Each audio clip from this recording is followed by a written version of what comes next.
여러분 반갑습니다. 제가 62학번이니까 여러분들 중 상당수가 태어나기 전에 제가 연대신과대학을 다닌 것 같습니다. 그래서 아마 라떼는 마리아 뭐 이런 얘기 조금 나올 수도 있겠어요. 여러분 이해해 주시고, 또 옛날 얘기가 우리에게 또 의미를 갖게도 해줄 수 있으니까 함께 들어보기로 하겠습니다. 법철학자 마사 너스바움은 세계의 종말은 천재지변에 의한 것이 아니라 연대가 완전히 파괴된 곳에서 온다, 이런 말을 했습니다. 오늘 우리가 당면하고 있는 온갖 종말적 위기들을 극복하고 구원을 이룰 수 있는 힘이 공감, 연대 이런 것들에 의해서 가능하다는 것이 저는 진실이라고 생각됩니다. 아무리 파괴적 상황에서도 우리 삶 속에 공감과 연대가 있다면 이를 이겨내고 새로운 세상을 열 수 있을 것 같습니다. 그래서 오늘 여러분들과 함께 연대에 대해 생각을 나누고자 합니다. 오늘 성서본문 민수기 12장은 오늘 우리가 읽은 본문은 그 12장의 일부이지만 우리 이야기는 12장 전체를 아우르게 됩니다. 출애굽 과정에 가데스 가까운 지역에서 아론과 미리암이 모세를 비판한 후에 미리암은 징벌을 받아 악성 피부병에 걸려 이래 동안 진 밖에 갇히고 공동체가 모두 행군을 멈추었다는 이야기입니다. 짐작가시겠지만 이 본문은 교회 지도자를 비난하면 하나님으로부터 징벌을 받는다는 평신도, 특히 여성들을 협박하는 본문으로 주로 사용되지요. 그러나 우리가 다르고 새로운 시각으로 다시 읽으면 매우 중요하고 의미 깊은 메시지를 발견할 수 있다고 생각합니다. 사회학적 시각의 성서학자들에 따르면 출애굽 당시 이스라엘에는 모세, 아론, 미리암이 각각 이끈 세 그룹의 공동체가 있었다고 합니다. 미가서 6장 4절을 참고해 보시면 알 수 있습니다. 이 본문은 매우 모세 중심적인 기록으로 그들 중 가장 강한 공동체 리더인 모세가 하나님이 내세우는 절대적 지도자임을 강조하고 있습니다. 그래서 모세에게 대항한 미리암은 악성 피부병에 걸려 몸이 하얗게 된 징벌을 받았습니다. 같이 대들었던 아론은 멀쩡하지요. 그의 징벌 제외에 관한 여러 해석들이 있으나 여기서는 다루지 않겠습니다. 다만 미리암의 피부병에 대해 다르고 새로운 시각으로 살피려고 합니다. 미리암의 피부병은 우리가 생각건데 거의 확실하게 백성들에게서 전염되었다고 보여집니다. 그것은 미리암이 백성들 곁에 있었기 때문이 아니겠습니까?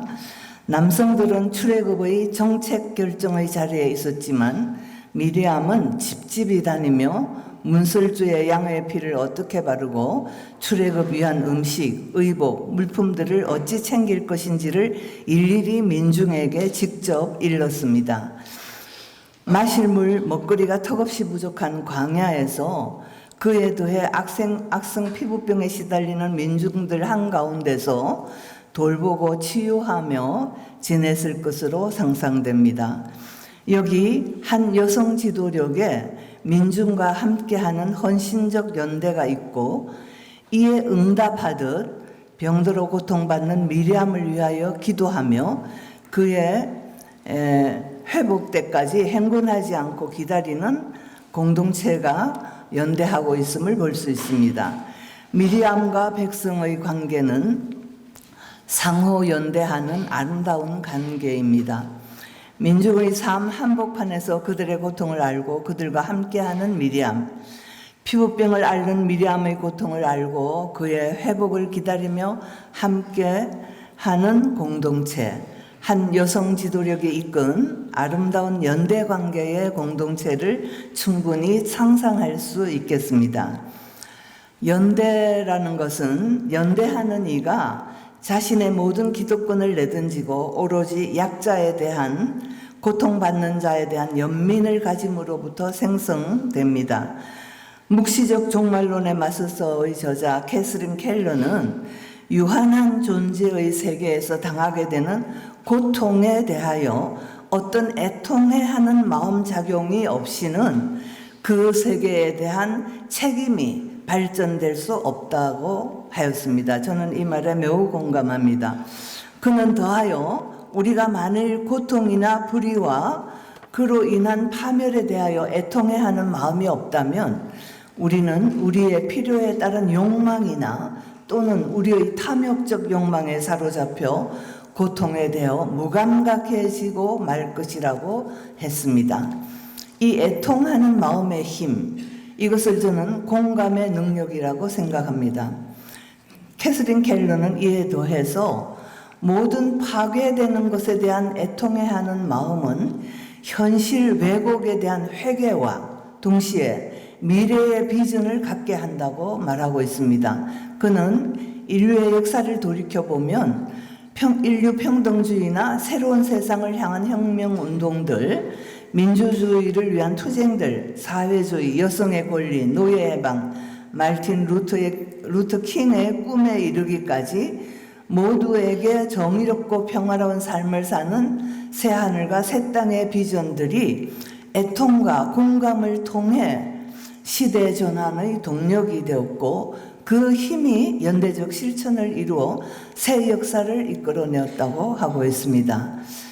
저는 예수의 하나님 나라 운동을 일으켰던 그 근원적 동력이 무엇이었을까 몹시 궁금했는데, 월터 윙크는 그의 책 참사람에서 예수의 하나님 나라 운동의 본래적 충동, 오리지널 임펄스는 예수의 시야에 들어온 모든 지배 형태들, 곧 가부장제, 경제착취, 위계질서의 권력구조, 법의 특권 옹호로 진실이 뒤바뀌는 것, 사람 차별하는 정결법, 인종우월주의, 종교 권력의 폭력 등 그 당시 사회에서 인간을 비인간화시키는 모든 제도, 간섭, 정책 등등으로 인해 고통당하는 민중에 대한 애통하는 마음을 가졌고 그것이 하나님 나라 운동의 동력이라고 합니다.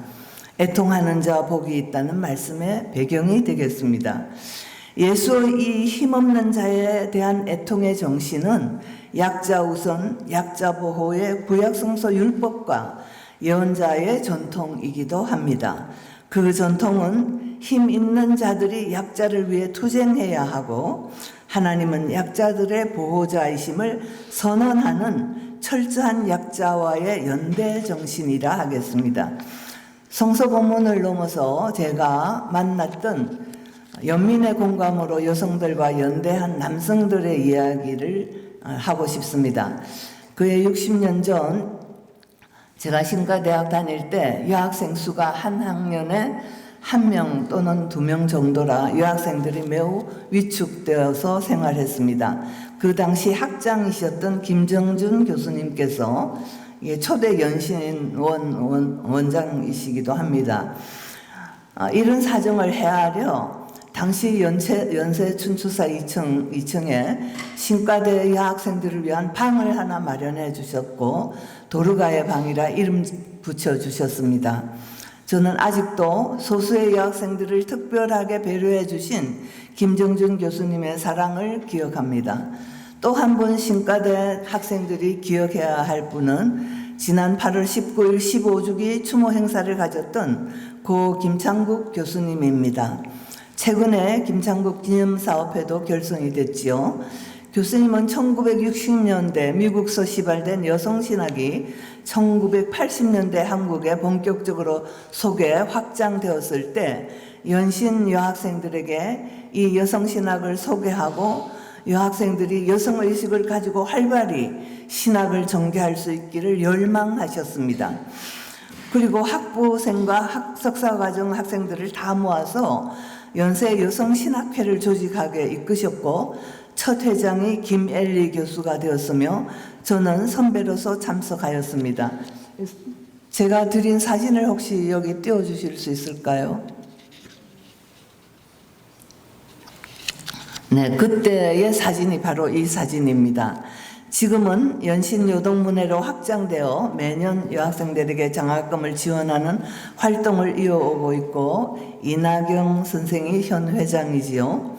김창국 교수님은 매해 모이는 한국기독교 공동학회가 여성신학회를 학회에 가입시키지 않으려고 할 때 용감하게 말씀하시기를 모든 집단에는 그 나름 문화가 있는데 한국기독교 공동학회가 이렇게 가부장적 문화를 가진 것이 드러났다 이렇게 지적하면서 소위 신학한다는 교수들이 서로 눈치 보고 있을 때 날카로운 비판으로 맞서 주셨습니다. 두 김 교수님들은 소수이고 약자였던 여성들을 배려하고 그 편에 서 주셨던 것입니다. 이것이 바로 약자와 연대하는 모습이라고 저는 생각합니다.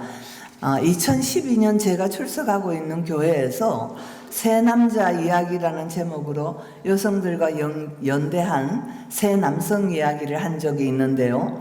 간략히 소개하면 자기 아이가 아닌 아기를 임신한 마리아를 선택하고 가부장적 질서를 넘어서는 생명을 살린 마리아 남편 요셉, 두 번째로는 1933년 장로교 총회에 여장로제도 여성 묵사 안수 통과를 청원했으나 부결됐을 때 함남 성진중앙교회에 심호하시던 김춘배 목사님이 장로교 총회에 올리는 말씀이란 글을 기독공부에 실어 여자는 교회에서 잠잠하라는 것은 고대의 한 지방교회의 풍습일 뿐 망고불변의 진리는 아니다라고 교권에 대항했습니다.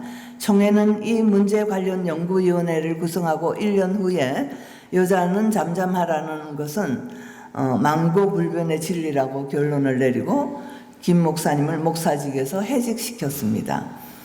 지금 여성성직제도 실현은 김춘배 목사님의 이러한 연대를 기억하게 합니다. 세 번째 분은 권영한 목사님이란 분인데 거동을 못하는 부인을 혼자 돌보시고 가사를 전담하시는 이 시대 돌보미 남성입니다. 이 세 남성은 모두 가부장제의 질서를 넘어서서 여성 억압적 제도에 저항하고 성역할 고정관념으로부터 벗어나 약자인 여성들과 연대함으로써 비가부장적 새로운 인간상을 제시해준 남성들입니다. 그리고 제가 연대라고 할 때 꼭 기억나는 한 분이 있는데요. 성공회가 여성 사제 서품을 허락하지 않을 때 일본 성공회의 한 수사가 자기는 여성 서품이 될 때까지 자신의 사제 서품을 받지 않겠다고 했던 이야기입니다. 지금 우리는 공공성의 윤리가 상실되고 탈진실 시대를 살면서 민주주의 파괴, 여성 혐오를 비롯한 차별과 배제가 극심한 갈등과 혼란의 시대를 살고 있습니다. 더구나 이주민, 난민, 성소수자, 장애인, 이슬람 등등에게 혐오와 막말이 판을 치고 성폭력, 성적 딥페이크, 묻지마 여성 살해 등 여성들이 불안과 공포의 생활을 겪고 있는 세상입니다. 성평등이 많이 이루어졌다고 하지만 가부장적 이데올로기는 시대와 현실을 따라 재형성되어 있습니다. 또 한편 불의한 정치 권력자들의 행포가 심각한 우리 사회입니다. 우리는 모두 존엄한 존재들이며 서로 연결된 존재들이고 서로 의존된 존재들이기에 서로 기대고 서로의 희망이 되어야 합니다. 하나님은 고통받는 애굽 땅의 노예 이스라엘과 연대하셨고 예수는 1세기 팔레스틴의 고통받는 민중과 연대하셨습니다. 그리고 인류의 역사에서 그리고 우리들의 역사와 주변에서 고통받는 자와 연대하는 사람들을 기억하면 좋겠습니다. 그리고 이제는 우리의 연대의식이 생태계의 만물과 온 우주로까지 확장되어야 할 것입니다.